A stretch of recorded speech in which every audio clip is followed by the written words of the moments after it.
Obrigada, Adriana. Como sempre, é uma honra ser apresentada por você. Como sempre, é um prazer estar com vocês, assim, olhando no olho, né? Que normalmente eu estou olhando para a telinha do meu celular, né, com o qual eu faço o Notícias da Guerra e o Leio Entrevista. A Adriana já falou um pouquinho do João. Ele é carioca, ele estudou na UF. Você me corrija se eu estiver dizendo fake news aqui, mas eu colei do site de vocês, então deve estar certo. Aí em 2009 se mudou para Israel, aí depois de 2015 foi para Buenos Aires, aí passou pelo Rio, em 2020 voltou para Israel. É mais ou menos isso. Exatamente. E do lado esquerdo do muro é uma plataforma multimídia e o lado mais visível, no caso mais audível, é o podcast que vários de vocês devem conhecer, que ele faz com Marcos Gorenstein, ou Marquinhos, que eu tive o prazer de entrevistar para o IB tempos atrás. Aliás, eu também bati um papo com o João um tempo atrás para aquele curso sobre antissemitismo, e aqui a gente vai ter uma conversa aí mais geral e na pegada de vocês, digamos assim, sem passar pano para ninguém. Também tirei essas aspas do site, enfim. João, como você diz com frequência no programa, você não tem bola de cristal, mas o teu feeling ou a tua experiência diz que vai ter novo ataque do Irã a Israel, talvez a partir do Iraque, como está se especulando na imprensa internacional? Começo com uma pergunta factual, porque acho que é a ansiedade desse momento, e depois a gente vai aprofundando aí sobre questões mais estruturais. Bom, boa noite, Leila. Boa noite a todos os presentes aqui. É um prazer estar aqui como colaborador do IB, podendo participar desse marco. Para mim é uma honra estar aqui também. Enfim, vou tentar ser o mais direto possível, baseado nas informações que eu tenho, né? Menos por feeling e mais pelo que está circulando na mídia. E eu tenho que reconhecer que essa é uma informação que está saindo na mídia que me deixa bastante confuso, porque realmente começou a circular pela CNN internacional informações vindas de oficiais do exército iraniano de que seria realizado um ataque de represália ao ataque israelense que ocorreu, se não me engano, na semana passada, ou no fim da semana retrasada, já antes das eleições dos Estados Unidos. E isso me soou muito estranho. Me soou estranho primeiro porque eu não vejo nenhuma vantagem do regime iraniano em realizar um ataque contra Israel antes das eleições dos Estados Unidos. Porque, ao que tudo indica, o principal favorecido por esse ataque seria o Donald Trump, e que não interessa ao regime iraniano a eleição do Trump como presidente dos Estados Unidos. Então, por isso, eu fiquei cético em relação a essa informação. Mas a informação, ela repercutiu, ela foi, na verdade, confirmada pelo New York Times e pelo site Axios. E, inclusive, oficiais do exército israelense confirmaram que a inteligência detectou essa preparação para esse ataque iraniano. E parece que isso não é mais nenhum segredo, que o próprio Ayatollah Khamenei orientou o exército iraniano para fazer esse ataque. Então, aparentemente, ele realmente vai acontecer. E por que eu fico estarrecido com essa informação, além do fato, obviamente, de se ajudar a candidatura do Trump? Porque Israel deu ao Irã ferramentas, ou seja, um cenário suficientemente positivo para que eles não precisem retaliar. Porque não existe, apesar de Israel alegar ter feito um estrago estratégico nas baterias antiaéreas do Irã, segundo a imprensa israelense, o Irã conta com 4 baterias antiaéreas S-300 que foram cedidas pela Rússia e 3 foram destruídas. Ou seja, o Irã está absolutamente vulnerável a ataques aéreos, está exposto a ataques aéreos não só de Israel, de praticamente qualquer inimigo que queira, que queira explorar, queira violar o espaço aéreo do Irã.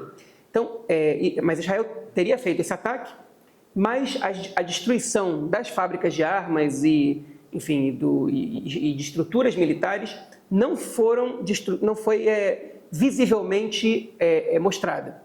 Ou seja, o Irã pode, no caso de não ter havido efetivamente uma destruição, o Irã pode maquiar esse ataque e dizer que eles não conseguiram fazer nada. Então Israel foi cuidadoso, o exército israelense foi cuidadoso a ponto de escalar sem provocar uma maior escalada, pelo menos tentando não provocar uma maior escalada. E aí fica aquela questão: se Israel realmente destruiu a bateria antiaérea do Irã, não faz sentido que o Irã, tão exposto que está, retalie o ataque israelense. E se Israel não causou nenhuma grande destruição no Irã, ou seja, se a imprensa israelense está recebendo informação errada do Exército, o Exército está mentindo para a imprensa, justamente para parecer que o ataque foi mais importante do que realmente foi, o que pode acontecer, então o Irã não tem necessidade de retaliar. Então eu fico perguntando, por que causa o Irã agora retalia? Né?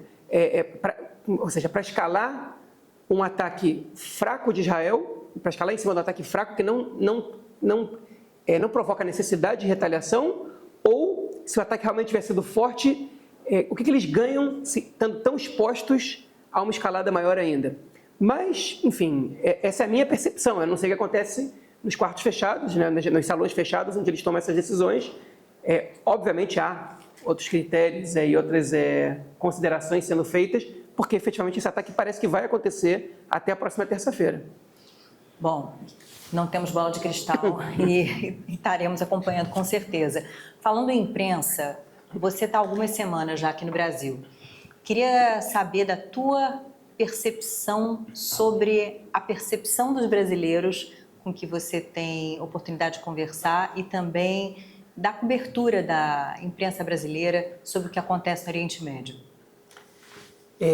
Essa é uma pergunta que me fazem bastante, né? Que como eu acho que a imprensa brasileira está cobrindo os eventos. E a verdade é a seguinte, enquanto eu estava em Israel, eu fui convidado para participar de alguns programas, né? Em algumas emissoras distintas.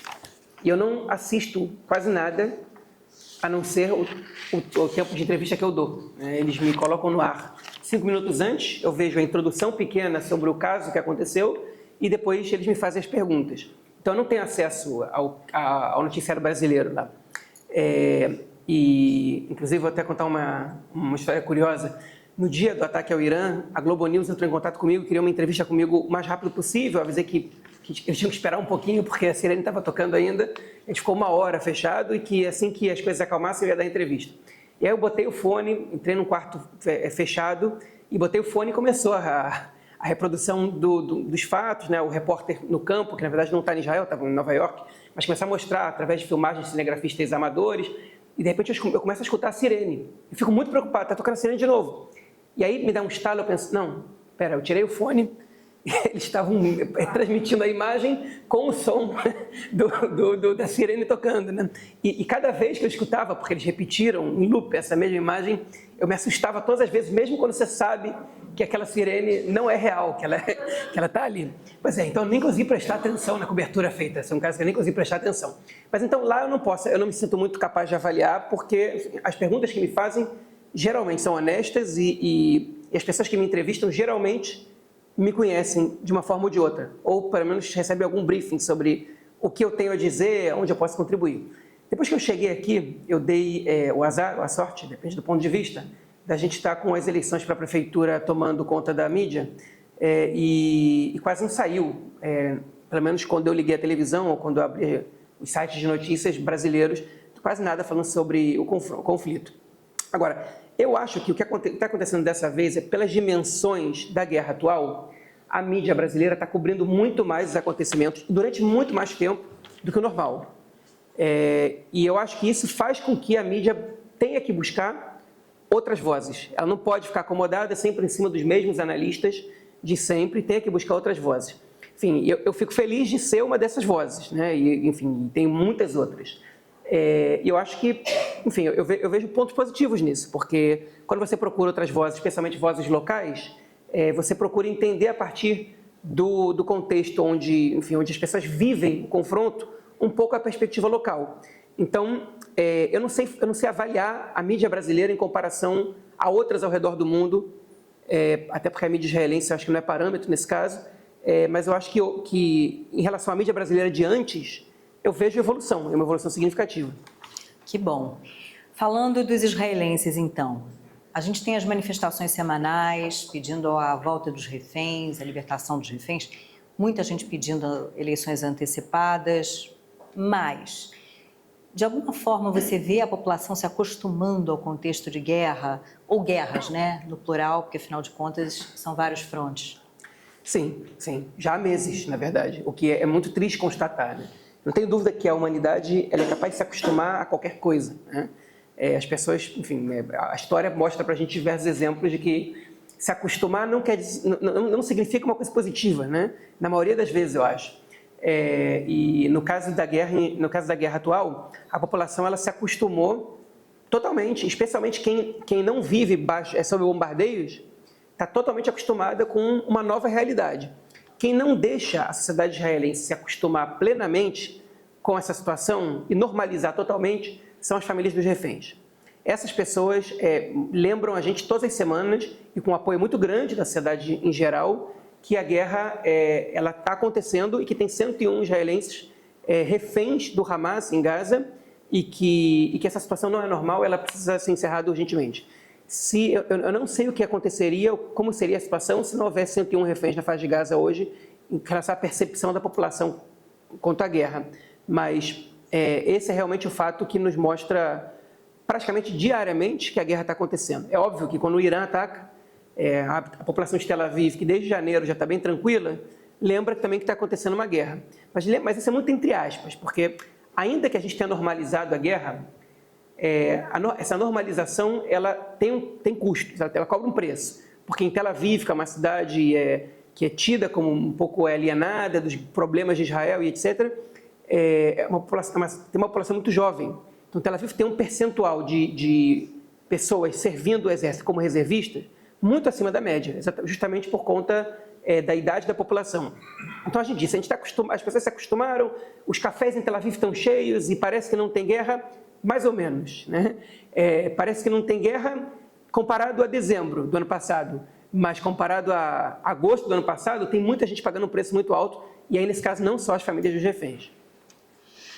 Bom, a gente tem a tragédia dos reféns, sem dúvida nenhuma, tem o drama da população do norte que não pode voltar para casa, começou o ano letivo e aí, né, olha a bagunça, o temor, claro, de novos ataques por parte do Irã, do Hezbollah, dos Houthis, do Hamas e por aí vai. Agora, a gente também tem cada vez mais mortes de civis em território libanês e dezenas de milhares de mortos, de feridos, de órfãos, de famintos na faixa de Gaza, que está em escombros, né? Em que medida a sociedade israelense se importa? Bom, essa é uma informação, é uma constatação que é triste de fazer. A sociedade israelense, na verdade, a questão da catástrofe humanitária em Gaza, ela não é parte do debate público em Israel. Ela não está na agenda pública, ela não mobiliza a opinião pública em quase nenhum aspecto. E no Líbano também não.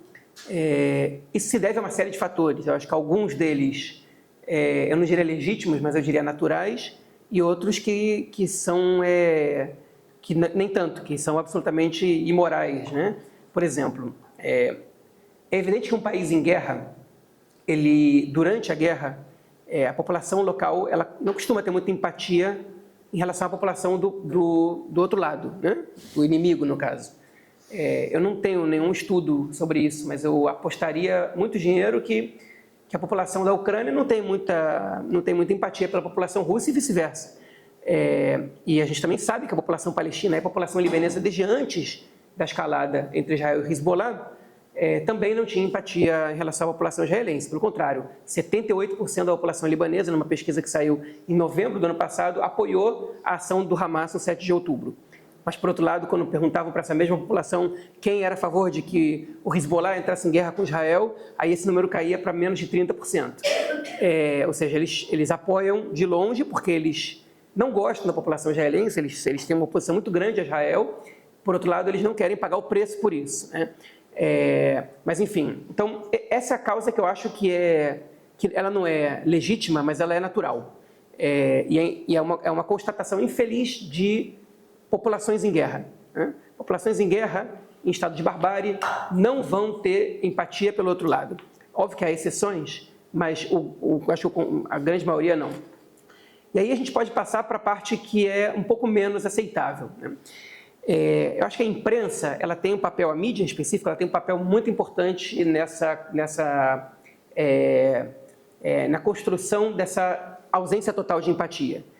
E aí se deve a vários fatores. Primeiro, obviamente, que se o reservista vai entrar em Gaza amanhã, a imprensa israelense se mostrar o sofrimento dos palestinos em Gaza, vai fazer com que o reservista pense duas vezes antes de fazer o seu trabalho e, no momento de guerra, onde o discurso nacionalista até exacerbado é muito forte, a mídia, lamentavelmente, mas também de alguma maneira relativamente compreensível, diz: eu não posso fazer esse trabalho. O problema é que a mídia não faz esse trabalho até hoje, né, praticamente. Já foram 13 meses de guerra e não há reportagens nos principais meios de comunicação israelenses sobre o sofrimento palestino.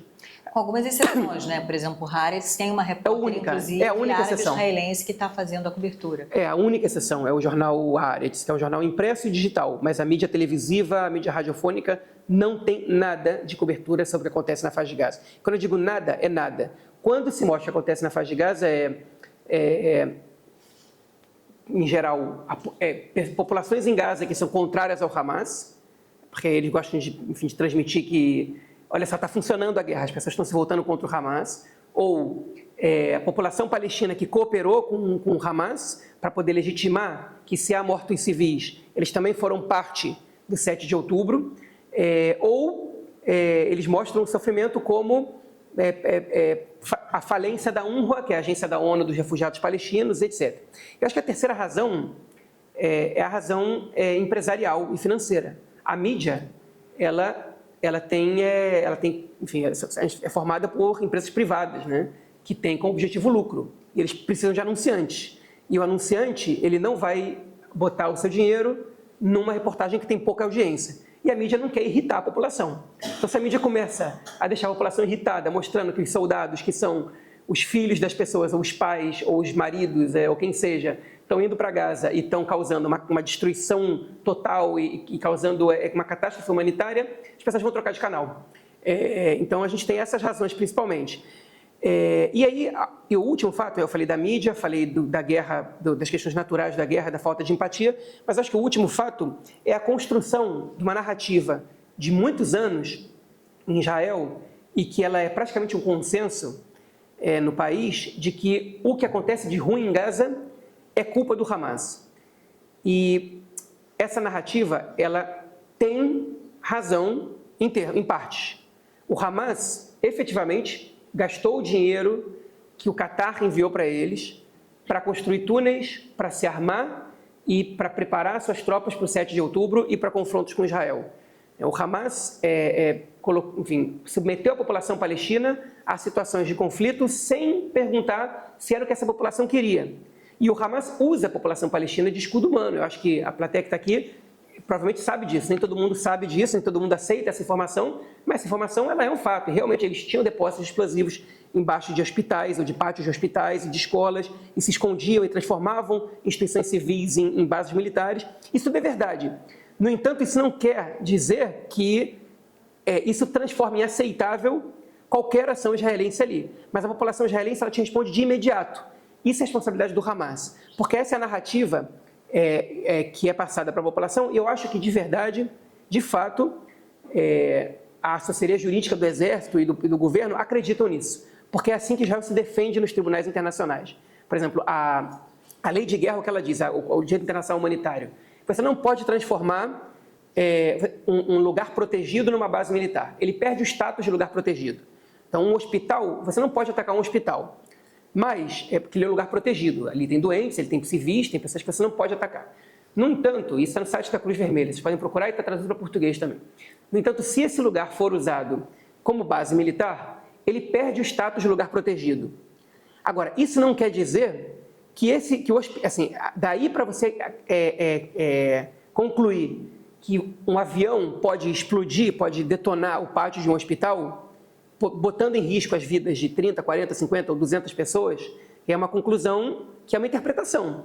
Eu acho de verdade que ao longo desses últimos 70, 80 anos, a Procuradoria Militar de Israel passou a acreditar que essa é a interpretação correta da lei. Só que existem outras interpretações, e Israel não foi parar no banco dos réus dos tribunais internacionais à toa, é porque realmente tem muita gente que não interpreta a situação dessa maneira. Então, eu acho que essa narrativa, que é destruída pela população israelense, ela é um consenso em Israel, apesar de não ser no resto do mundo. Então, a população realmente acredita nisso. A culpa é do Hamas, eles devolvem os reféns, entregam as armas e tudo vai acabar. Mas enquanto eles não fizerem isso, a gente tem o direito de fazer o que a gente está fazendo. Enfim, então, basicamente, eu acho que isso explica um pouco essa falta de empatia e essa ausência total da questão palestina no debate público. Você citou a UNRWA. A tua opinião sobre a proibição da atuação da UNRWA em Israel, quer dizer, por parte de Israel? Eu acho que foi além de um equívoco do governo, né? Foi uma medida demagógica do governo, que inclusive colocou a oposição contra a parede, porque a oposição foi obrigada a votar a favor desse projeto de lei. Enfim, para quem não está informado, porque isso aconteceu na semana passada, a UNRWA é a agência da ONU que trabalha, que é responsável por levar cidadania, os direitos civis e sociais e determinados aspectos para a população dos refugiados palestinos. 70% da população palestina na faixa de Gaza, na Cisjordânia, é formada por refugiados. E se a gente considerar no sul do Líbano, na Síria, onde a UNRWA também atua, esse número aumenta mais ainda. Refugiados da Guerra de 48. A UNRWA foi criada a pedido de Israel, lá no fim dos anos 40 e início dos anos 50. Israel não queria que os refugiados palestinos tivessem o mesmo status dos refugiados ao redor do mundo. Então, os palestinos têm um status diferente porque Israel solicitou isso. E a UNRWA, então, é uma agência que a ONU criou a pedido de Israel, sob a solicitação de Israel, para que os refugiados palestinos pudessem receber serviços básicos: educação, medicina, às vezes distribuição de cestas básicas, remédios, atendimento médico, enfim, tudo isso. E hoje a gente tem uma situação que é a seguinte: 99% dos funcionários da UNRWA na faixa de Gaza são palestinos. Quando a gente pensa em agência da ONU, a gente imagina pessoas vindo da Europa, de outros lugares e executando essas funções. No caso da faixa de Gaza, 99% dos funcionários da UNRWA são palestinos, são locais. Eles são pagos pela UNRWA para fazer esses trabalhos, que, por exemplo, incluem dar aula em escolas para refugiados. Isso também é uma vantagem que o governo, tanto da Autoridade Palestina quanto do Hamas, tinham. Eles não precisavam cuidar de toda a rede de educação, porque em relação aos refugiados, a UNRWA que cede, por exemplo, a educação, né? Agora os professores são palestinos. E é óbvio que na faixa de Gaza, essas pessoas, a UNRWA, ela vai cooperar com o Hamas, porque o Hamas é governo. Então não importa se o funcionário da UNRWA ele é pró-Hamas ou não, porque na hora que ele recebe o alimento para distribuir, ele tem que entrar em contato com o governo para organizar a logística disso, para ver para onde isso vai. E é óbvio que tinha gente na UNRWA que era pró-Hamas, e é óbvio que tinha gente na UNRWA que cooperava com o Hamas além da conta, e a gente sabe também que tinha gente na UNRWA que participou do 7 de outubro, ativamente, fazendo uma dupla função, uma dupla militância. De um lado eu sou da UNRWA e do outro lado eu sou do Hamas. Então a UNRWA tem muitos problemas, e a comunidade internacional muitas vezes fechou os olhos para esses problemas. Só que você não pode jogar o bebê e a água fora quando a água está suja. A UNRWA ela foi criada para dar esse serviço à população palestina, e você não pode simplesmente proibir a UNRWA de trabalhar sem que você tenha uma proposta, sem que você tenha um plano de alguma organização que vá substituí-la. E se você hoje impede a UNRWA de trabalhar, você vai matar uma grande quantidade de pessoas de fome, de doenças, e vai deixar uma população sem educação e sem vários outros serviços que são básicos. Então essa medida, na verdade, foi uma ação do governo, porque a UNRWA, obviamente, ela é tratada na imprensa israelense, e principalmente pelo governo, pelos discursos políticos, como uma organização terrorista. Inclusive, uma das propostas que não foi a votação de um parlamentar do Likud era de classificar a UNRWA como uma organização terrorista, o que seria um absurdo completo, porque é uma agência da ONU. Então como é que você fica com a ONU quando você classifica uma agência da ONU como que está sob fiscalização da própria ONU como uma organização terrorista, né? Um problema muito grande. Essa proposta não foi levada adiante justamente por questões jurídicas, mas o mais fácil para o governo era dificultar a ação da UNRWA. E aí a oposição de centro, a de esquerda se absteve. Os árabes votaram contra. E a população de centro, para não ser atacada pelo governo como apoiadores de terroristas, eles votaram a favor da lei. A lei não passou ainda em terceira leitura, ela só passou em primeira leitura. Todas as leis no parlamento israelense, para elas entrarem em vigor, elas têm que passar pela leitura prévia, aí elas vão para a comissão, depois elas passam pelas 3 outras leituras e elas podem ser colocadas em prática. Ela só passou em primeira leitura. Eu acho que Israel, o governo, no caso, está tentando ver até onde vai a indignação internacional com isso. Porque até países que não tinham se colocado de forma crítica com relação a Israel, em nenhum momento até agora tiveram que se manifestar. Por exemplo, o governo da Itália, que é um governo que flerta ali com a extrema-direita, ou que é de extrema-direita no caso. Eles não tinham feito nenhuma crítica a Israel até então, e nesse caso eles falaram: peraí, que vocês estão passando dos limites. Então, para mim, foi um erro grosseiro, mas é um erro intencional. é um erro para você colocar a oposição contra a parede e também é um teste para ver até que ponto a comunidade internacional vai permitir que isso aconteça. Não vai rolar nenhum acordo de cessar-fogo nem com Hamas, nem com Hezbollah enquanto esse governo Netanyahu estiver de pé? Eu acho difícil que aconteça. Eu não acho impossível, mas eu acho difícil. O Hezbollah, eu acho que no Líbano a gente está perto de ver uma desescalada. Eu estou falando um monte de coisa que saiu no podcast que acabou de sair hoje, na edição dessa semana. Estou dando um monte de spoiler para vocês. Mas eu acho que vai dar uma desescalada com o Hezbollah. Porque não interessa a nenhum dos atores que o conflito continue nesses termos. Nem ao Hezbollah, que perdeu muito da sua força e está muito sufocado, nem ao governo do Líbano, acho que é o menos interessado de todos, mas também não interessa mais a Israel, porque o governo israelense sabe, o exército também, que não existe muito mais o que conseguir no Líbano. O Líbano não é Gaza, Israel não pode invadir o Líbano inteiro, dominar todas as fronteiras, evitar totalmente que o armamento chegue, isso é muito claro. Então o momento de conseguir um acordo é agora. O problema é que o Hezbollah, apesar de que todos os lados querem um acordo, o Hezbollah não pode admitir derrota. E um acordo com Israel agora, seja ele qual for, é o Hezbollah admitindo que eles perderam esse conflito. Porque qual é a prerrogativa do Hezbollah? A gente está aqui em solidariedade à luta pela libertação da Palestina e enquanto não houver cessar-fogo em Gaza, também não vai haver com a gente. E se eles agora assinam um acordo de cessar-fogo com Israel desconectado da faixa de Gaza, eles estão admitindo derrota. E isso não acontece com grupos como o Hezbollah. Isso poderia acontecer se fosse o governo do Líbano. Um Estado, um governo pode admitir esse tipo de derrota, se render e fazer um acordo prejudicial. O Hezbollah não pode, nesses termos não pode. Mas eu acho que esse conflito pode desescalar. Como ele não interessa a ninguém da maneira como ele está agora, ele pode voltar a ocorrer nos limites anteriores a agosto desse ano, até 5 quilômetros da fronteira ou até menos, porque eu acho muito provável que Israel mantenha uma faixa de 2, 3 quilômetros ao norte da fronteira para afastar o Hezbollah dali e poder dizer para a população ali da fronteira, vocês podem voltar, ainda que eu duvido que todo mundo volte. Com o Hamas, eu acho impossível, porque o Hamas está numa situação muito cômoda, e quando eu falo isso, pode soar um pouco absurdo. Como assim? 80% da faixa de Gaza está destruída, 21 das 22 batalhões do Hamas foram destruídos, os líderes do Hamas foram mortos. Como assim eles estão numa situação cômoda? Eles estão numa situação cômoda porque o objetivo do Hamas, já há alguns meses, é sobrevivência. Eles precisam sobreviver como governo na faixa de Gaza. E do ponto de vista militar, Israel não tem como eliminar o poder do Hamas ali. Porque se Israel matou 15 mil dos 40 mil membros do braço armado do Hamas, ainda faltam 25 mil. É muita gente. Se em 13 meses, com a intensidade de guerra que a gente fez, só mataram 15 mil, isso é sinal de que vai precisar de mais uns 3, 4 anos para matar todo mundo.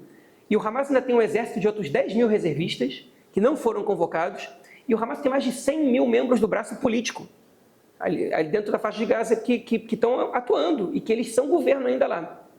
A única coisa que poderia colocar o Hamas contra a parede, efetivamente, é o receio de serem trocados por outro grupo.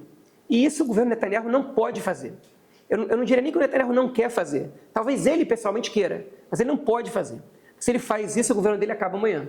Porque ele tem forças no governo dele que estão dispostas a derrubar o governo caso haja cessar-fogo e o Hamas continue existindo na faixa de Gaza. O interesse dessas forças não é exatamente a derrubada do Hamas, é a recolonização da faixa de Gaza, né, por gente da extrema-direita religiosa.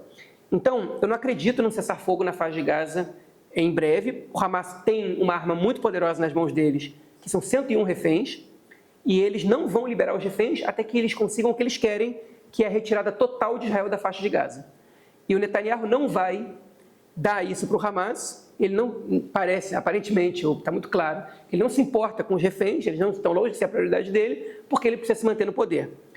Em que situação Israel poderia assinar um cessar-fogo com o Hamas na faixa de Gaza? Eu consigo visualizar isso em um cenário.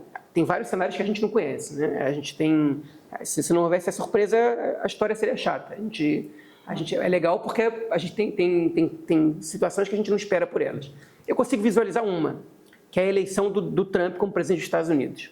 O Trump pode chegar até o Netanyahu e dizer o seguinte: eu quero que você saia de Gaza agora, estou de saco cheio de gastar dinheiro com a ajuda militar a Israel, são vários bilhões por ano, eu não quero gastar o dinheiro do contribuinte nisso. Esse é o discurso do Trump. e se a gente observar o governo dele anterior, ele tentou se envolver menos do que os governos anteriores em questões internacionais, pelo menos relativas à guerra, ou a gastar o dinheiro do Tesouro americano nisso. Ele pode falar o seguinte: o que você quer para sair da guerra? Você quer anexar um pedaço da Cisjordânia? Eu te dou isso. Eu te dou. Vai lá e anexa o Vale do Jordão. Ou vai lá e anexa Gush Etzion, que fica ali no sudeste de Jerusalém. Que não necessariamente é uma coisa boa, né? A guerra pode acabar, mas a gente vai ver um retrocesso gigantesco na Cisjordânia. Mas com isso, Netanyahu pode chegar até a base da extrema-direita e dizer o seguinte: aqui, eu consegui uma conquista histórica para a gente. Consegui que o governo dos Estados Unidos reconhecesse a anexação de uma região da Cisjordânia. E a extrema-direita, que faz parte do governo, não vai poder reclamar, porque a base deles já está satisfeita com isso. Esse é um cenário que eu consigo imaginar para o fim da guerra, para o cessar-fogo na faixa de Gaza. Há outros, eu não consigo simplesmente visualizá-los nesse momento, mas no contexto atual, a tendência é que esse confronto em Gaza continue, porque o Trump também é um pouco imprevisível, a gente não sabe se ele vai propor isso, se ele vai propor alguma coisa, e nenhum dos dois lados tem o interesse em assinar cessar-fogo sobre esses termos. Por isso eu sempre digo, sempre vocês escutarem no jornal, foi de novo a delegação israelense para Doha ou para o Cairo, e há negociações para cessar-fogo, e o governo norte-americano está otimista, não acreditem. É triste dizer isso, mas não acreditem, não levem a sério. Isso é tentativa do governo Biden de tentar depositar um pouco de esperança no eleitorado, um pouco antes das eleições, de que alguma coisa vai ser resolvida. Ele sabe que não vai ser. Bom, a eleição americana é terça-feira, né? E o Haaretz fez um debate em inglês, aquele podcast em inglês. Eu estudo hebraico, mas ainda não ouço os podcasts em hebraico do Haaretz como você. Ouvindo um apoiador da Kamala Harris, e uma apoiadora, na verdade, um apoiador de Trump, que na verdade é um democrata, mas que resolveu apoiar o Trump, e cada um se justifica, dá lá os seus argumentos por que um seria melhor para Israel e vice-versa. Então, queria te perguntar sobre essa ansiedade que há, em que medida há uma ansiedade em Israel para o resultado da eleição americana? Israel, acho que é o único país do mundo cuja a maioria da população apoia a candidatura do Trump. E isso é curioso porque a população judaica dos Estados Unidos não, né? Eles votam majoritariamente na Kamala Harris, ainda que tenha caído um pouco esse percentual de votantes norte-americanos no Partido Democrata em relação às eleições anteriores. Mas eu acho que em Israel a expectativa está principalmente em cima do governo Netanyahu. O governo Netanyahu está muito ansioso e eles estão realmente com uma expectativa grande com relação à eleição do Trump. Eles querem que o Trump seja eleito. Eles veem o Partido Democrata como um dificultador para os seus objetivos e a Kamala Harris como alguém ainda mais complicada do que o Biden.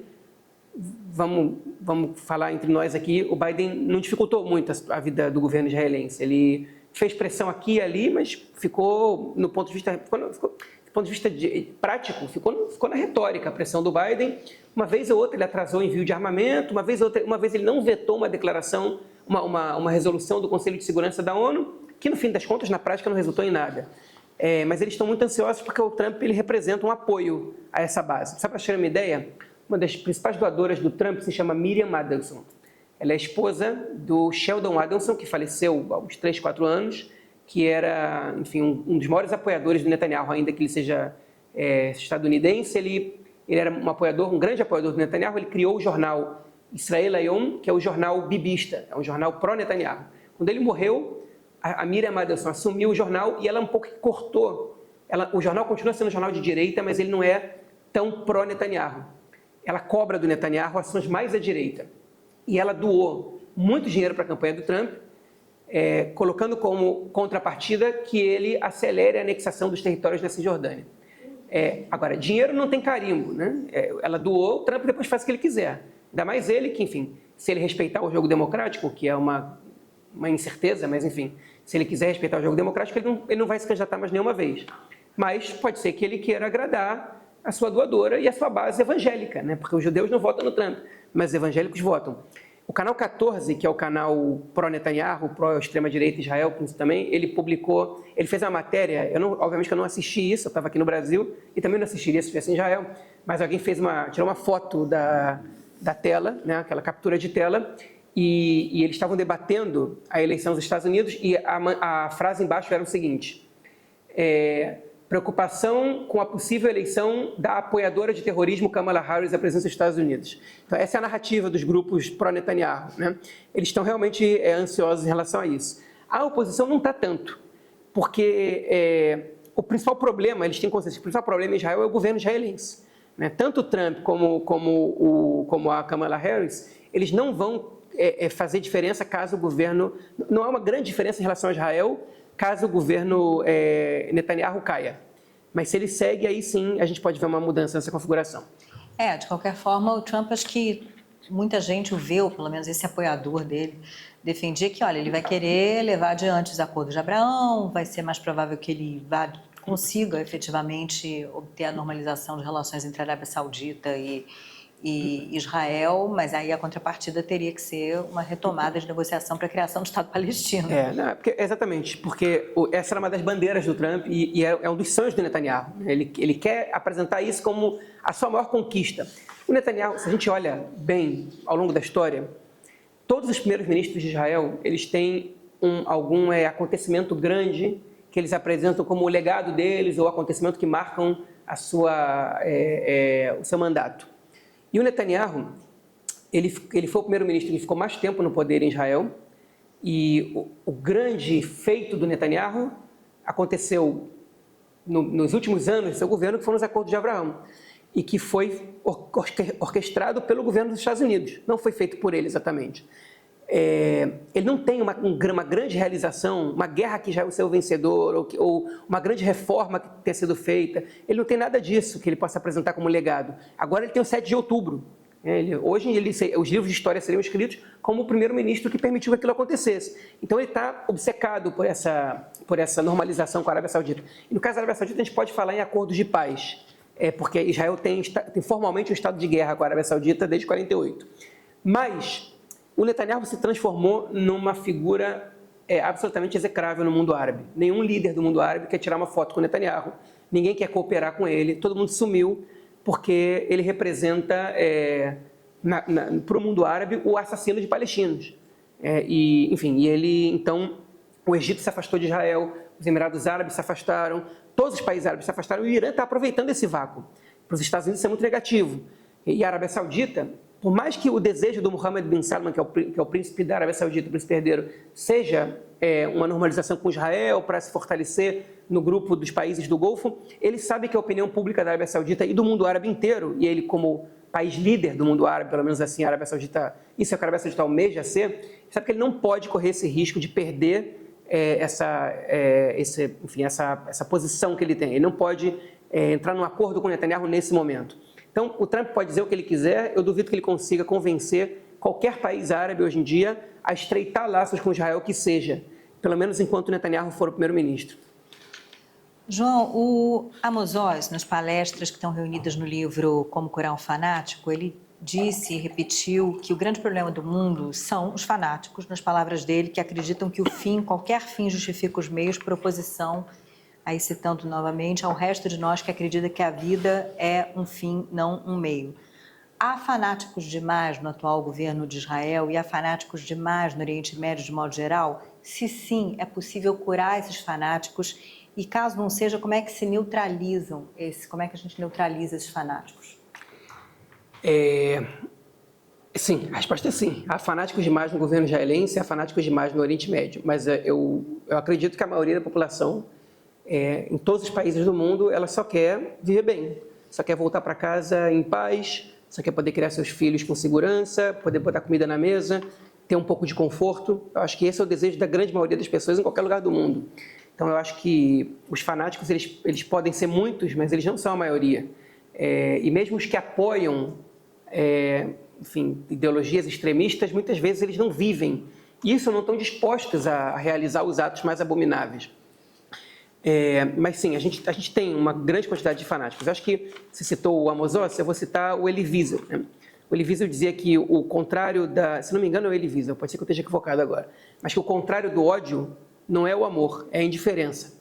Eu acho que os fanáticos crescem quando a maioria silenciosa fica indiferente. Então, para mim, o caminho para que o fanatismo seja derrotado é que os indiferentes a isso, as pessoas que pensam que vai ficar tudo bem, ou que fica longe de mim isso, então eu não vou me mexer, tá, enfim, que esse é problema deles, ou que uma hora isso vai passar, eles precisam se levantar.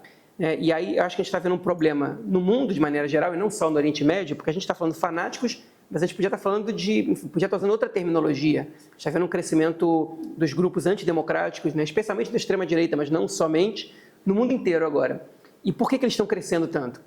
Porque enquanto eles estão propondo alguma coisa, eles estão olhando que a população está insatisfeita com alguma coisa, com essa ordem vigente, e eles estão dando um diagnóstico e propondo alguma coisa, quem está do outro lado, ao invés de propor, propõe só a manutenção. Não, vamos segurar a democracia, vamos segurar as instituições. E essa é uma posição muito conservadora. Então, você faz com que os seus apoiadores, eles fiquem indiferentes porque eles não se entusiasmam com nada. E a vida deles, quando não é muito boa, eles vão ver alguém criticando as instituições e a ordem vigente, e o outro lado tentando manter essa mesma ordem que os colocou nessa situação, e obviamente que eles não se entusiasmam pelo apoio. Então, acho que isso acontece muito em Israel hoje em dia. A extrema-direita, ela é propositiva, ela tem um diagnóstico, ela tem um discurso, ela ataca os problemas, ela ataca as instituições, e todo o resto, o antigo mainstream, porque eu nem sei se a gente pode chamar mais essa maioria de mainstream, eles defendem as instituições, as mesmas que mantêm a situação do país sendo cozido a fogo baixo há muito tempo e que criou uma realidade de insegurança constante, de ódio permanente, enfim, que isso favorece claramente esses grupos, da extrema-direita e propositivos. Então, para você lutar contra esses fanáticos, você precisa propor uma coisa melhor do que eles. Agora, eu não acho que os fanáticos sejam a maioria. Eu acho que em Israel a gente tem que separar os fanáticos, os religiosos, os extremistas e a direita antiliberal que está emergindo. Os religiosos extremistas, praticamente ninguém gosta deles. Eles são muito impopulares. Eles estão no governo porque é a forma que Netanyahu tem para governar. Agora, a direita não liberal e antidemocrática, eles estão crescendo e eles têm apoio. E o discurso deles faz eco para muita gente. Então, isso não é um problema de derrotar o fanatismo, isso é um problema de propor algo melhor do que eles estão propondo, convencer a população de que aquilo não está bem e também escancarar que os aliados dessas pessoas são justamente esses fanáticos, Eu acho que em Israel ninguém faz isso. Pouca gente faz isso, na verdade. Pois é, você vê nomes alternativos, futuras lideranças, porque muito se fala assim, com as atuais lideranças israelenses e com as atuais lideranças palestinas não vai ter conversa. Então, que outros nomes poderiam conversar? Bom, no caso palestino, existe um movimento feito pelos Estados Unidos e pelos países do Golfo, uma renovação da autoridade palestina. Para vocês terem uma ideia, a média de idade do executivo da autoridade palestina hoje é 79 anos. A média de idade. A pessoa mais nova que exerce um cargo ministerial, ela tem 73 anos. E nada contra, pessoas com 70 e poucos anos, 80 e poucos anos podem ser excelentes gestores e podem ser líderes muito bons. O problema é quando você não tem ninguém da nova geração substituindo as pessoas da antiga geração ou ganhando cargos de poder ou podendo influenciar. E eles são muito rejeitados porque eles não só não falam a língua da população mais jovem, e a gente tem que ser claro, a população palestina cresce vegetativamente muito rápido, mas também os resultados que eles têm para mostrar são resultados muito negativos. Eles não conseguiram resolver a questão da ocupação, e eles apostaram por um caminho não violento, a autoridade palestina, no caso, e o que Israel fez foi não corresponder a isso, não tem Estado palestino. Os últimos governos israelenses não negociaram com os palestinos, ou seja, o método deles foi derrotado. Se alguém pergunta por que o Hamas tem alguma popularidade, é justamente porque o Hamas propõe uma coisa diferente disso. O que você recebeu propondo negociações com Israel? Recebeu a construção de mais assentamentos, não negociações e um governo absolutamente incompetente e corrupto, que é o caso do governo do Fatah, da autoridade palestina. Então é urgente uma renovação ali. Só que essa renovação ela não vem de baixo para cima, ela é imposta. E o líder mais popular palestino se chama Mohamed Barghouti, que está preso em Israel desde os anos 90. Ele é um membro do Fatah, que foi preso por terrorismo, na época que o Fatah era um grupo que realizava atentados terroristas, na época do Arafat. Isso hoje em dia já não acontece desde 2007. Formalmente eles nunca Eles não renunciaram à luta armada, mas eles não realizam atos terroristas desde 2007.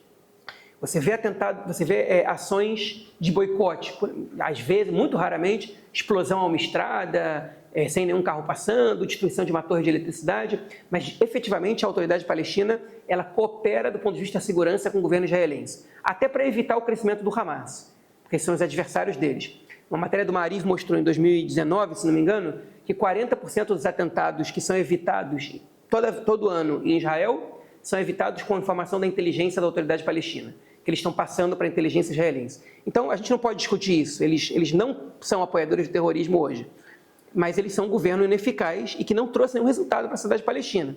E o Barghouti, Israel se recusa a libertar o Barghouti. A gente não sabe exatamente por quê. Talvez seja o governo Netanyahu se recusa, inclusive a envolver o Barghouti em trocas de reféns. Ele diz que talvez seja porque o Barghouti representa uma ala relativamente moderada e o Netanyahu não quer o crescimento dessas forças, ou talvez seja porque realmente o Barghouti pode ser um cara perigoso, ele pode resgatar a luta armada, ele pode ter alguma influência no Hamas. A gente não sabe o que acontece dentro da prisão, né? A gente não sabe as informações que eles têm ali. Mas é uma coisa que não vem de baixo para cima, que não é a população que decide o seu líder, os seus líderes, e eu acho que tem pouca credibilidade essa mudança na autoridade palestina. Seria necessário uma coisa mais democrática. Do ponto de vista israelense, olha que curioso, né? O sujeito de esquerda que está emergindo agora chama Yair Golan. Ele é um ex-general, que ele era do partido Meretz, mas enfim, eles juntaram os dois partidos, o Meretz e o Partido Trabalhista se juntaram. E qual foi o nome que eles resolveram dar para o partido? Democratas. Os Democratas. Que é a ideia de você manter as instituições do jeito que elas estão. Você é uma esquerda absolutamente conservadora nesse aspecto, né? Eles não se arriscam a falar sobre, olha só, eu vou falar em 2 estados mesmo quando isso é popular, porque isso é o certo e talvez a gente perca essas eleições porque a gente está falando isso agora, a gente vai perder talvez as próximas e depois, quando tudo der errado, eles vão olhar para a gente como alternativa, porque a gente está propondo, está sendo coerente. Não, eles escolheram o caminho, né, de ir para o centro. Inclusive, eles são entre os principais apoiadores, no caso o Yair Golan, da incursão no Líbano agora. Ele está cobrando do Netanyahu mais força, né? E o nome mais popular para a opinião pública israelense para substituir o Netanyahu é o Naftali Bennett, que foi primeiro-ministro em 2002, no governo de união. Naftali Bennett, até 3, 4 anos, ele era o cara da extrema-direita em Israel, da extrema-direita religiosa. Ele é um cara que, categoricamente, é contrário à criação de um Estado palestino. Ele nem é desses que joga dos dois lados, que nem o Netanyahu, né? Ele é contra. Ele foi CEO do Conselho da Judéia e Samária, que é o lobby dos colonos. Ele foi um cara importante ali. Ele é um cara da direita de verdade, né? Só que como ele se uniu com o centro e com a esquerda naquele governo de união, e o governo ele foi funcional, ao contrário dos últimos governos de Netanyahu, então ele é visto como, ok, é melhor ele do que o Netanyahu. E aí você vai ver gente de esquerda e de centro votando num cara que, se não é de extrema-direita, coopera bastante com a extrema-direita, né? Então, assim, inclusive a própria esquerda israelense tem na cabeça de que para tirar a direita a gente precisa da direita, né? E você, obviamente, você entrega o poder para eles e não tem mudança. Se me perguntar, você prefere o Bennett ou o Netanyahu? Sim, eu acho que eu prefiro o Bennett, porque pelo menos o Bennett teve um mínimo de razoabilidade, e quando o Netanyahu tentou juntar o partido dele com o partido do Ben-Gvir, que é o sujeito mais radical hoje em dia em Israel, e um cara que o Netanyahu deu legitimidade para ele, o Bennett falou, não, esse cara é o meu limite, eu não vou formar governo com ele e não vou concorrer numa lista conjunta com ele. Então, acho que só nisso aí ele já ganha do Netanyahu. Agora, eu não quero o Bennett primeiro-ministro de Israel. Eu não quero que ele seja primeiro-ministro de Israel. Eu espero que ele não vença as eleições. Eu também não quero que o Netanyahu ganhe, mas eu não quero ele. Então, você pergunta, quais são os nomes que estão surgindo? A gente não tem nem nomes, nem configurações políticas surgindo que mostrem alguma coisa que vale a pena. E é por isso que o Netanyahu, apesar de, nas pesquisas, perder as eleições, ele recuperou o lugar dele como líder mais popular do país. Porque na pergunta um contra o outro, quem é o mais indicado para ser primeiro-ministro, ele estava perdendo para todo mundo e estava empatando com o Yair Lapid. Hoje ele ganha disparado do Yair Lapid, ganha de muito do Benny Gantz e virou o jogo até para cima do Bennett. Ele já é visto pela população como um cara mais adequado para ser primeiro-ministro do que os outros. Israel não é presidencialista, as pessoas não votam em uma pessoa, então a tendência hoje é que, apesar de que ele ganha no 38 a 35 contra o Gantz, mas a chance do Gantz formar o governo hoje é maior que a do Netanyahu, caso haja eleições hoje, segundo as pesquisas. Mas o Netanyahu está dançando nessa música, conforme essa música, porque quem aparece do outro lado não tem nem coragem de dizer alguma coisa que possa, que possa combater as ideias dele nesse momento. Assim como o Brasil, Israel não é para principiantes, né? Voltando ao Amos Oz, ele diz que tanto palestinos quanto judeus foram, de formas diferentes, vítimas da Europa. E é como se fossem dois irmãos enxergando no outro o rosto do pai opressor. O que você acha dessa metáfora? Eu acho que ela é uma metáfora importante para a gente poder entender que a gente partiu do mesmo lugar e que para a gente poder tentar ver empatia de um lado com o outro. Mas eu acho que essa é uma questão que realizando esse exercício de empatia, ela tem que ser superada, porque aquilo aconteceu tem muito tempo. E eu vou citar outra metáfora familiar do Amos Oz, se citou o caso dele nos povos irmãos, ele também dizia que os palestinos e israelenses eles têm que enxergar um ao outro como um casal que está em processo de divórcio. Né?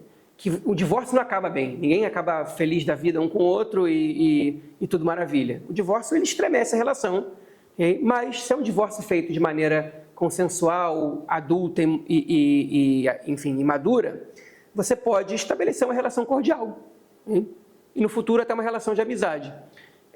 Então eu acho que essa metáfora, para o presente, ela é mais importante do que a outra. Comecei a ler tardiamente, já devia ter lido esse livro, mas de qualquer forma, antes tarde do que nunca, O Minha Terra Prometida, do Ari Shavit. E me chama a atenção uma coisa que ele diz que, o Estado de Israel ocupa outro povo e, ao mesmo tempo, é um Estado que está sob constante ameaça, uma ameaça existencial. E ele diz que essa é quase uma tragédia, a tragédia de Israel. Você concorda? Eu concordo. Eu li esse livro no ano passado só também, então eu também li ele tardiamente. Eu concordo. O Ari Shavit tem algumas observações, alguns insights excelentes, outras coisas que eu tendo a não concordar tanto com ele. Ele escreveu um livro recentemente, cuja tese eu tenho um pouquinho de problema com ela, que ele acha que Israel tem que se armar o máximo possível, porque o 7 de outubro mostrou que o caminho para a paz é que Israel se arme cada vez mais. Né? Ele foi, inclusive, enfim, ele participou de um podcast do Haaretz, com um historiador que que também acabou de lançar um livro que estava lançando um contraponto, dizendo que, olha, tudo que a gente fez ao longo de 80 anos foi se armar, e o que acontece é que a gente hoje em dia, se a gente na Guerra dos 6 Dias era 2 vezes mais forte que nossos inimigos, hoje a gente é 20, ou 100, ou 1000, e ainda assim, as armas que eles têm fazem mais mal para a gente do que as armas que o Egito, que a Síria e que a Jordânia tinham. Então, o caminho de se armar eternamente, ele está mostrando para a gente está se mostrando um fracasso. A gente precisa arrumar uma solução política, só ela evitou confrontos. Né? Agora, sobre isso, dessa desgraça, né, que ao mesmo tempo é um Estado que ocupa outro povo e, por outro, que é o único Estado do mundo que tem sua legitimidade contestada, né? Ele não disse exatamente isso, mas eu estou trazendo isso para esse campo. Eu acho que essas são duas máximas que elas não nascem juntas, e que realmente é um problema muito grande, são 2 problemas muito grandes que a gente tem, mas eu acho que parte da solução do primeiro vai vir com a solução do segundo. Ou seja, se a gente dá um fim à ocupação, em algum momento, a gente vai ter menos a nossa legitimidade contestada e a gente vai se ver menos frente a essa luta diária por sobrevivência. Isso pode ser utópico, isso pode parecer um sonho, mas eu acho que é uma questão que se mostra cada dia mais pragmática, porque eu acho que hoje em dia, quando a gente observa a reação positiva que o Hamas tem recebido, a repercussão positiva que o ataque do 7 de outubro tem tido em universidades nos Estados Unidos, nunca tinha chegado nessa dimensão. O próprio Hamas tem impressionado. Ao passo que há 2 meses eles publicaram pela primeira vez uma carta institucional em inglês. Eles nunca tinham feito isso. E eles começaram a adotar termos como colonialismo, como genocídio, que é uma terminologia que o Hamas não usava antes. E eu acho que isso mostra que essa legitimidade que até o grupo mais bárbaro possível, talvez, nessa região, enfim, que comete as maiores atrocidades, pelo menos que a gente tem visto, talvez depois do Estado Islâmico, agora eles conseguem essa repercussão positiva, que é óbvio que isso tem relação com o antissemitismo, mas isso também tem a ver com a ideia de que o Hamas é um grupo legítimo de resistência. E como é que você corta essa ideia? Não dando motivos para que haja uma resistência palestina, né? Eu acho que se você fortalece os moderados e chega a uma conclusão, uma resolução para esse problema, o Hamas vai perder automaticamente força, né? Então, eu acho que a gente resolvendo o problema da ocupação, a nossa questão com a legitimidade, ela vai ser pelo menos parcialmente resolvida, em grande escala, né? Isso a gente vê, a gente vê frente às pesquisas que têm sido feitas nos Estados Unidos e na Europa também, de quem apoia Israel, quem tem uma visão positiva em relação a Israel, que são as gerações mais velhas. Quem viu Israel lutar na Guerra dos 6 Dias, via Israel sendo atacado, ou Israel sendo vítima de agressão de vários países árabes juntos, ou na Guerra de Yom Kippur principalmente. Então é uma geração que é genuinamente pró-Israel. Depois passa um tempo, tem a geração das pessoas de 45, 50 anos que viram os acordos de Oslo e o assassinato do Rabin, e viu que Israel, apesar de estar ocupando os territórios palestinos e a população palestina, a gente via líderes ali que estavam se esforçando para resolver essa questão e para deixar de ser um Estado opressor. Agora, quem é a geração das pessoas que têm 20, 25 anos? Eles só viram Israel como uma potência ocupante, eles só viram Israel como um país que constrói assentamentos, eles só viram essa realidade que é que a gente vive hoje. Então, chega a ser até um pouco natural essa legitimação que eles dão ao Hamas. Eu acho que ela é estúpida também por determinado aspecto, porque as imagens estão aí para ver, né? Eu vi muito poucas cenas do 7 de outubro, eu não gosto de ver cenas, eu gosto de ler os relatos ou de escutar, para eu poder, pelo menos, me sentir um pouco por dentro e entender o tamanho da barbárie, mas ver as cenas é um pouco demais para mim. As poucas que eu vi, eu acho impossível que uma pessoa possa ficar inerte em frente a essas cenas. Mas, enfim, eu não sei quem vê essas cenas, eu também não sei quem acredita nessas cenas, porque não tem essa, né? Hoje em dia as pessoas acham que tudo pode ser manipulado. Mas eu acho que, enfim, voltando à questão, eu acho que realmente resolver o problema da ocupação vai tirar a legitimidade do Hamas e Israel vai poder voltar a recuperar a legitimidade que tinha antes. Ô, João, eu tive o prazer de conversar com o Gershon Baskin aqui pelo IB em setembro. Ele defende que crianças palestinas devem aprender hebraico, crianças israelenses devem aprender árabe na escola, isso fazendo parte de uma educação pela paz. Queria saber se os seus filhos têm contato com língua árabe, se não tem, se você gostaria que eles tivessem e se você acha que a educação para a paz passa por aí. Sim, eu concordo 100%. Inclusive, vou acrescentar um ponto. Os palestinos, até a primeira intifada, falavam hebraico. Porque a grande parte dos palestinos, entre 67 e mais ou menos 87, trabalhavam em Israel. Então, eles falavam hebraico. Okay? E se não trabalhavam, conviviam com os israelenses porque as fronteiras eram abertas. Enfim, então, a maioria dos palestinos falava hebraico. E tem uma geração grande de palestinos que ainda fala hebraico, mas são pessoas mais velhas. E isso, a gente pode ver, quando o Hamas foi criado, em 67, o Hamas não surgiu com toda a força do mundo, né? Durante vários anos, havia uma cooperação que deixou de existir com o passar do tempo. Então, eu acho fundamental isso. E eu acho que, nesse aspecto, a gente vê como as coisas funcionam bem na relação entre Israel, entre os judeus israelenses e os árabes israelenses. Os árabes israelenses, boa parte deles, não todos, e já foram mais, falam hebraico. E isso faz com que os lados se entendam, eles entendam o noticiário israelense. Eles não são sionistas, e eu nem espero que eles sejam. Eles são solidários aos palestinos, afinal, são seus parentes, né, também. Não são só seu povo, são seus parentes que viviam até 48 nas mesmas vilas que eles. É muito comum que árabes israelenses tenham parentes em Gaza e na Cisjordânia. Mas eles não têm essa animosidade em relação à população israelense de maneira geral. Com relação a pessoalmente falando, eu vivo numa região no norte do país, que é um conselho regional, que é formado por várias comunidades pequenas, que é um dos poucos em Israel que é misto. 30% da população é árabe, 25%, 30%, e o resto é judaico. Mas o prefeito é judeu e o vice-prefeito é árabe. E dentro desse conselho regional tem uma escola bilíngue, que são poucas que tem em Israel. Eu queria que meu filho tivesse ido para lá, mas eu fui voto vencido em casa, por uma questão pessoal que eu acho também relevante. O meu filho, ele passa por muitas mudanças. A gente morou na Argentina, depois veio para o Brasil e todo ano ele mudava de instituição educacional. E nenhuma vez ele seguiu com os amigos dele para nenhum lugar. E nenhum amigo dele ia para essa escola. Então, a gente optou para que ele, uma vez na vida, passasse por uma mudança com pessoas que ele conhecesse. Não todo mundo, porque quando ele vai para Kita Aleph, que é o ensino fundamental, ele vai, sei lá, um quarto da turma vão ser pessoas da comunidade onde a gente mora, mas também vão ser misturados com pessoas de outros lugares. Se a gente colocasse ele na escola bilíngue, essa não ia ser a realidade.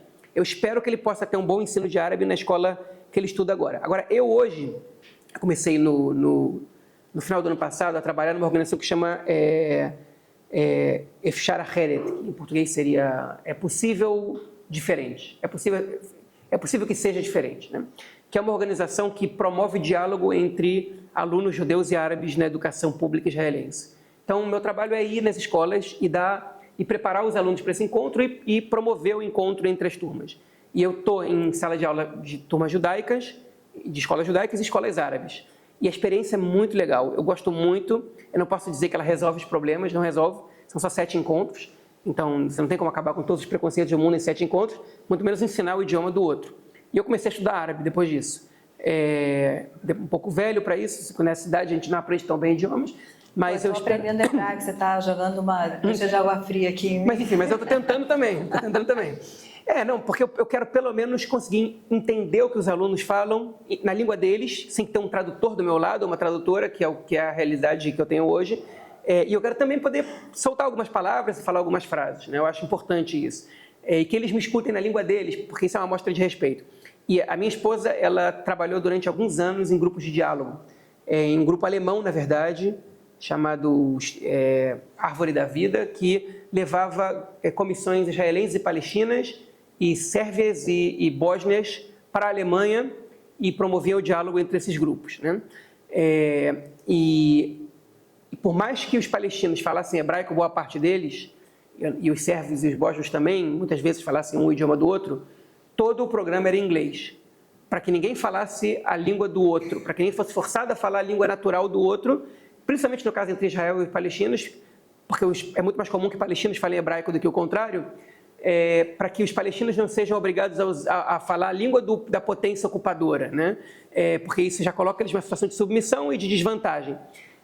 Então, se a gente não fala a língua do outro, que pelo menos a gente possa se comunicar em idiomas neutros, que também é uma questão interessante. Mas eu acho que o ideal seria que a gente falasse a língua do outro, porque através do idioma a gente também conhece mais a cultura e a gente começa a entender a forma de pensar deles. E o Gershon Baskin, ele fez esse processo, ele foi viver em cidades árabes. Agora, a gente não pode esperar que todo mundo faça isso, as pessoas não vão fazer isso. Então, que pelo menos a gente possa promover o convívio de outras maneiras.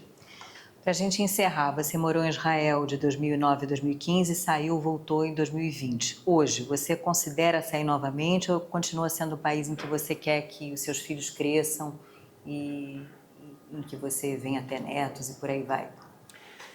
Não, eu sou, antes de tudo, otimista. Eu acho que a gente precisa ser otimista. Se a gente não for otimista, a vida perde o sentido, né? Então, eu não pretendo sair de Israel. Hoje, a gente não tem essa perspectiva de futuro. A gente planeja a nossa vida lá. Mas eu não vou mentir. Eu não vou mentir se eu disser que esse confronto e as coisas que estão acontecendo hoje em Israel começaram a fazer com que a gente imaginasse cenários nos quais seria impossível a gente continuar vivendo em Israel. E isso não acontece só comigo. Isso acontece. Eu tive essa conversa com alguns amigos e tem muita gente indo embora de Israel hoje em dia. Mais do que nunca antes. Talvez desde os anos 50, que não tem tantas pessoas que deixam Israel como a gente está vendo em 2023, 2024. Então, eu pretendo ficar, eu não faço planos para não ficar, mas pela primeira vez me acendeu aquela luz amarela para pensar, talvez, se acontecer A, B ou C, não tenha condições de a gente ficar aqui, vai ser impossível.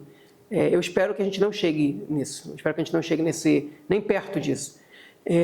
Enfim, como eu disse, eu sou otimista. Eu acho que depois desses momentos, geralmente depois das grandes crises, geralmente a gente vê uma reconstrução importante no país. Aconteceu isso depois da guerra de Yom Kippur, que veio a paz com o Egito, depois da primeira intifada veio os acordos de Oslo, depois da segunda intifada veio a desconexão da faixa de Gaza, e eu acho que dessa vez também pode acontecer alguma coisa positiva. Tudo depende de como esse confronto vai acabar. Qual vai ser o cenário no qual ele vai ser encerrado. João, muito obrigada. Toda rabá. Obrigado.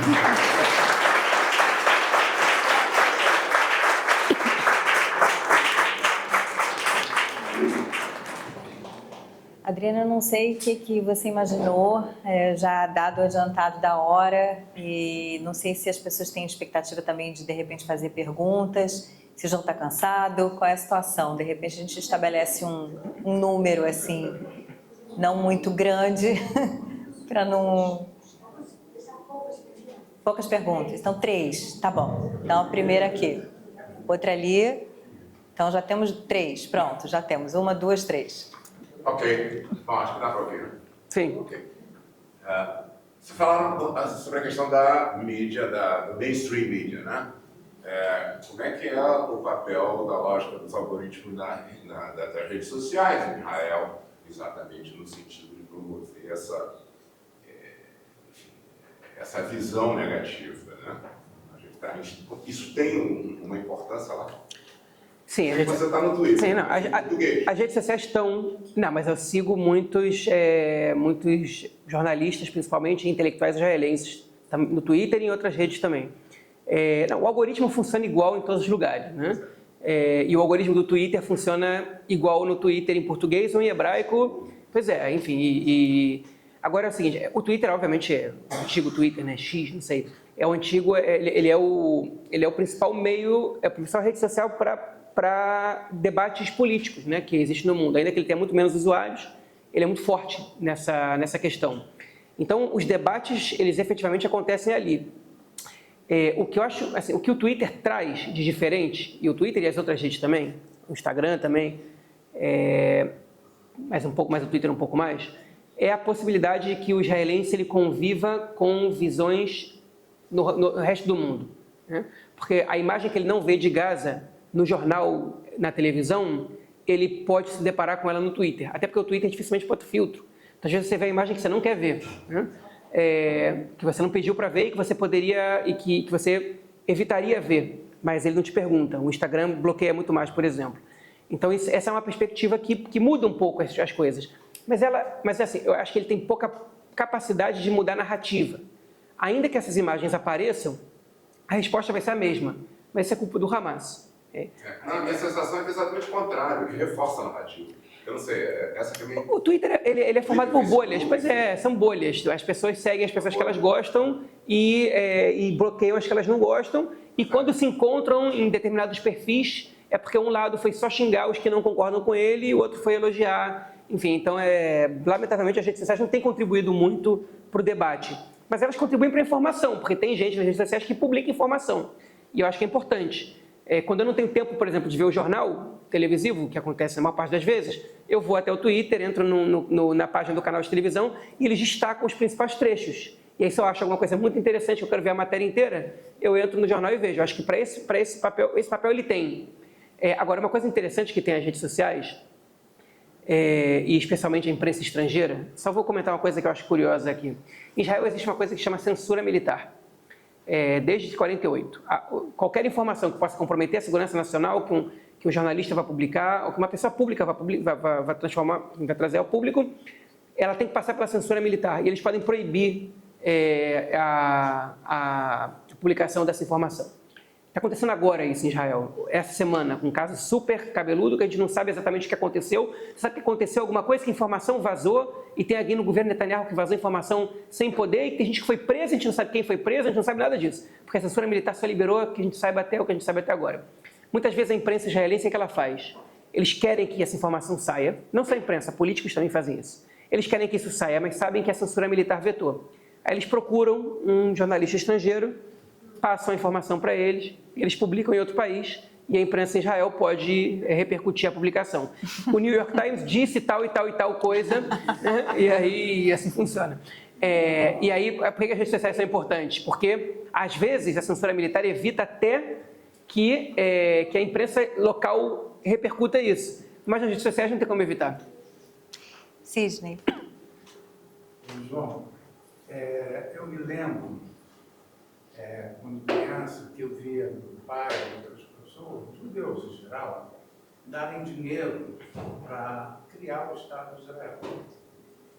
Eu hoje tenho, como você deve ver, uma posição dividida pela guerra e paz, mas do ponto de vista da paz, e particularmente do ponto de vista do antissemitismo, quer dizer, o que o judeu pode fazer por isso, eu acho que hoje chegou uma época que os judeus de fora do Brasil, ou fora de Israel, têm que se manifestar de forma maciça no sentido de construir uma ideia de paz. Que isso não vai sair de Israel pelo enfraquecimento, pelo ódio, nem vai sair dos átomos. Quer dizer, o ódio lá é tão grande que dali isso, eu acho que só sai guerra.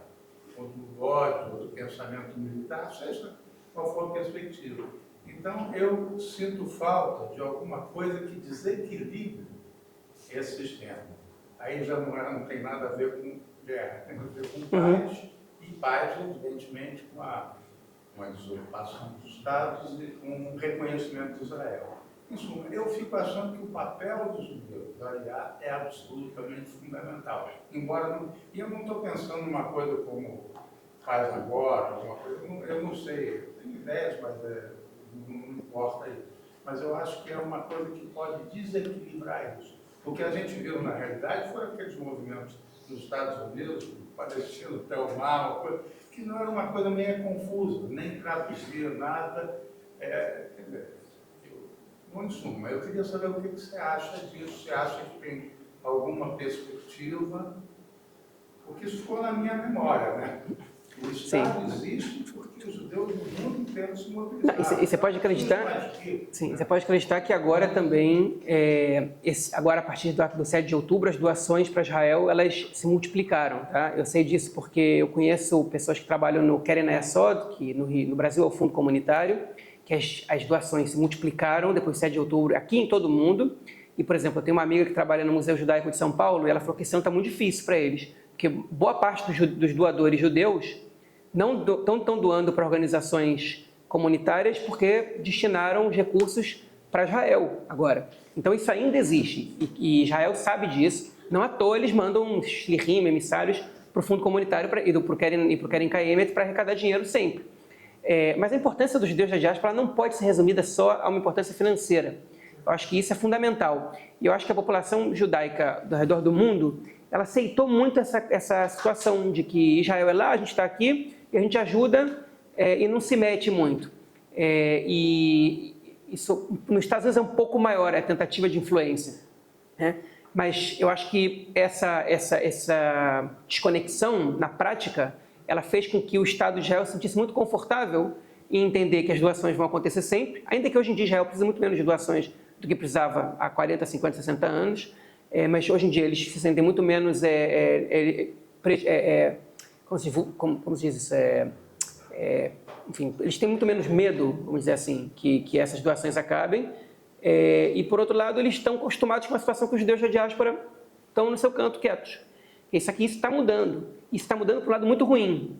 Você está propondo a mudança boa, que é que os judeus tentem participar de forma positiva, proativa para a paz. O que está acontecendo é que tem judeus cada vez mais virando as costas para Israel, dizendo: eu não quero mais ser associado a isso, eu não quero mais ser associado ao sionismo, eu sou contra o Estado de Israel.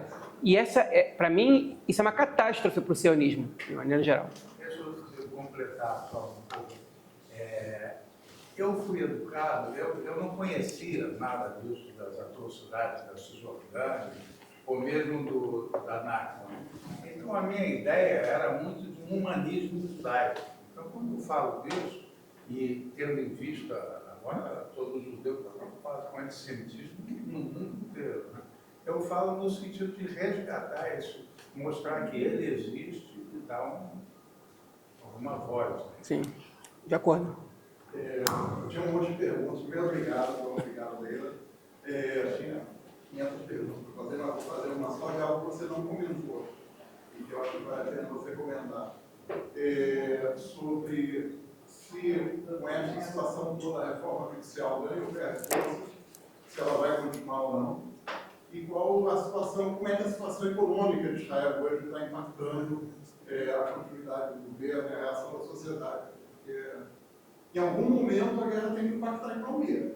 né? Isso, de certa forma, até agora aconteceu muito pouco, mas a uma hora essa conta vai chegar.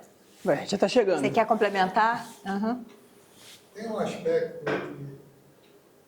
que teve uma mudança fundamental nessa guerra. As outras guerras eram guerras entre exércitos e duraram 5, 6, 7, 8 dias. Pegando o gancho no final da sua palestra, que você acendeu a luz amarela, poucos países do mundo, muito poucos, conseguem fazer guerra durante períodos muito longos. E essa guerra tem essa característica. Ela não é uma guerra de curto prazo. Ela não foi eliminada em 7, 8 dias, batalhas entre exércitos e que não afetou a população em geral. Houve uma mudança tecnológica que ameaça a população de Israel agora permanentemente e que altera totalmente a estratégia militar que foi seguida nas outras guerras. Isso tem um custo econômico, social, psicológico, que não existia antes. Como isso vai influenciar essa possibilidade de se ver uma nova solução para esse tipo de problema, que não existia antes? O custo econômico, social, psicológico, antropológico, sob qualquer ponto de vista, é impossível manter um Estado em guerra permanente no nível que precisa hoje para combater o Irã e essa nova estratégia militar que está sendo colocada. Ok, vou responder então, eu vou tentar responder em ordem, apesar de que as perguntas se complementam. A reforma judicial, só 2, 3 palavras sobre ela, porque não sei se está todo mundo familiarizado com o tema. Foi um pacote de leis que o governo atual israelense tentou aprovar. No momento que eles foram empossados em janeiro do ano passado, eles já admitiram essa reforma, que ela basicamente tinha como objetivo reduzir a influência do Poder Judiciário, especialmente da Suprema Corte.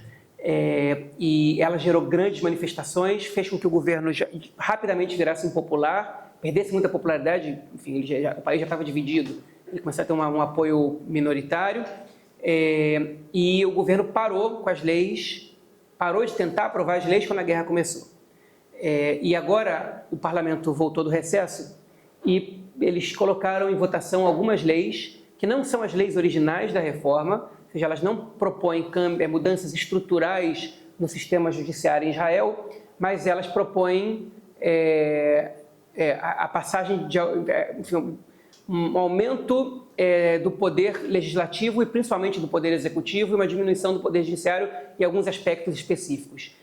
De maneira bastante complicada. Por exemplo, uma dessas leis é que quer dar ao governo a prerrogativa de decretar qual é a audiência dos canais de televisão segundo seus próprios critérios.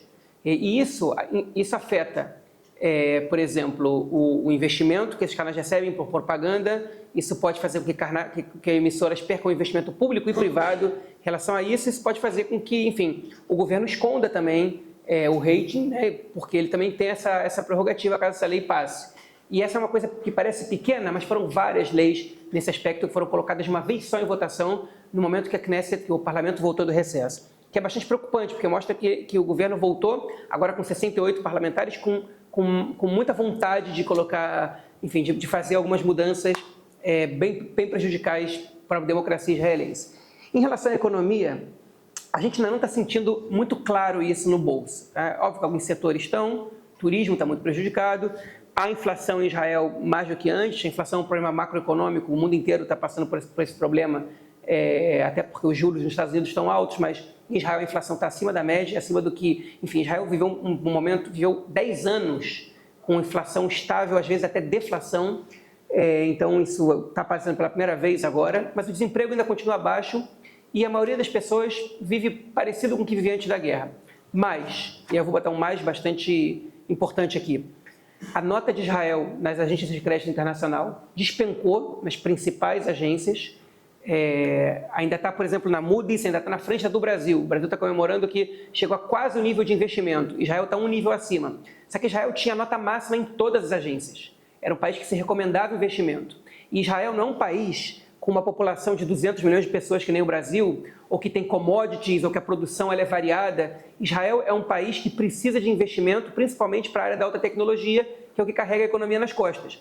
Porque o que Israel tem de bom são as pessoas.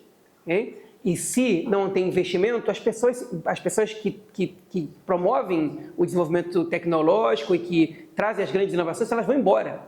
E aí eu vou continuar respondendo. O orçamento desse ano, ele foi votado agora pelo governo, hoje de manhã, lá em Israel. Ele não foi a votação no parlamento ainda, mas o governo aprovou. Ele é um orçamento, o orçamento de 2024, ele teve um déficit de 8%, que é altíssimo. Eles sabem que o déficit no ano que vem vai ser alto também, então eles querem diminuir para 4%. Como é que você faz para diminuir tanto assim o déficit do orçamento? Você aumenta a arrecadação, basicamente impostos, e corta gastos. E aí o governo fez um corte de gastos gigantesco, porque eles querem aumentar poucos impostos, e não querem cortar os ministérios inúteis que eles têm lá para poder manter a coalizão. E, por exemplo, a educação sofreu um corte de 400 milhões de shekel nos próximos 2 ou 3 anos. E isso vai afetar diretamente a educação superior.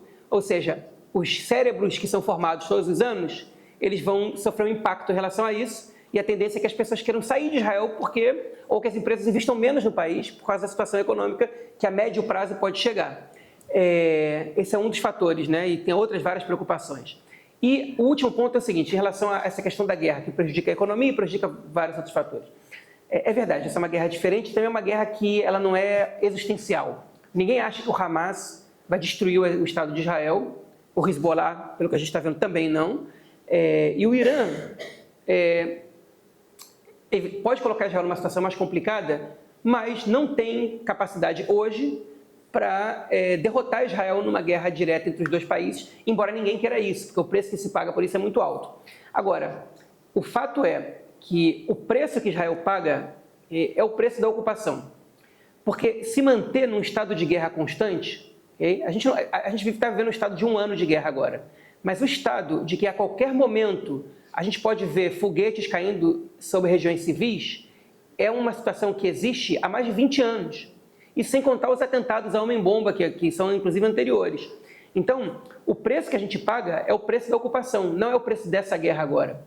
Aí eu digo, mas então a gente está dizendo que o Hamas é um movimento que luta contra a ocupação? O Hamas luta pelo Estado palestino do rio ao mar, sem a presença de judeus, eles mesmos dizem isso, não sei o que estou dizendo. Sem a presença de judeus enfim, e que pela volta do califado, desde a época da expansão árabe.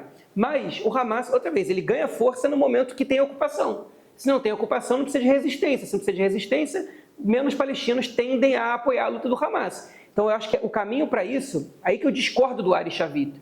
Eu não acho que a gente tem que comprar mais armas e se armar mais e mais e mais. Porque a gente está vendo que a gente pode ter... a gente, em 2012, tinha 5 unidades do Domo de Ferro. 5. Hoje em dia, Israel tem, se não me engano, 80 unidades do Domo de Ferro. Só que cada um deles custava $80 mil, cada foguete disparado agora custa 50. Diminuiu. Só que então você pode pensar, bom, agora a gente tem mais unidades, então tem menos chance de ser atingido e gasta menos. Só que o Hamas disparou em 2012 menos de 1.000 foguetes. E 1.000 foguetes o Hamas disparava em 1 semana agora nessa guerra atual. Então, a gente está gastando muito mais dinheiro e a população está muito mais vulnerável. E hoje eles têm foguetes que chegam a Tel Aviv, a Jerusalém, a praticamente todo o país, e sem contar o Hezbollah. A gente acaba ficando muito mais forte e, ao mesmo tempo, ficando muito mais vulnerável. Porque o caminho não pode ser um caminho bélico. A gente fica vulnerável economicamente, e vocês podem ter certeza que custa muito caro o Kippat Barzel, mas vai custar muito mais caro se você não acionar e ele cair numa casa. Porque só a construção da casa vai ser muito mais que $50 mil. Isso fora as perdas humanas, que também são financeiras em vários aspectos. Então, eles evoluem 10%, eles conseguem deixar a gente em situação mais vulnerável do que antes, mesmo a gente tendo evoluído 1000%. Isso quer dizer o quê? Que o caminho de se armar, ele é importante, mas ele não pode ser solução. A gente precisa arrumar uma solução política para isolar esses grupos. Enquanto a gente não fizer isso, a situação em Israel só tende a piorar. E é isso que a gente está vendo. O 7 de outubro foi uma situação que aconteceu por muitos erros nossos, mas se não acontecesse o 7 de outubro, iam acontecer várias outras guerras, que nem a de 2014, que nem a de 2012, que nem a de 2021, que foram operações que colocaram a população do país vulnerável durante 3, 4 semanas. Que país pode ver uma situação dessa? Nenhum país pode aguentar uma situação dessa. E Israel não é diferente. Agora tudo explodiu, né, no nosso colo, mas se não tivesse explodido agora, não ia estar bom do mesmo jeito, porque essa é uma situação constante. É isso, pessoal. 1h30 de muito conteúdo. Nossa, João, muito obrigada mesmo, viu? E Shabbat Shalom. Obrigado a vocês.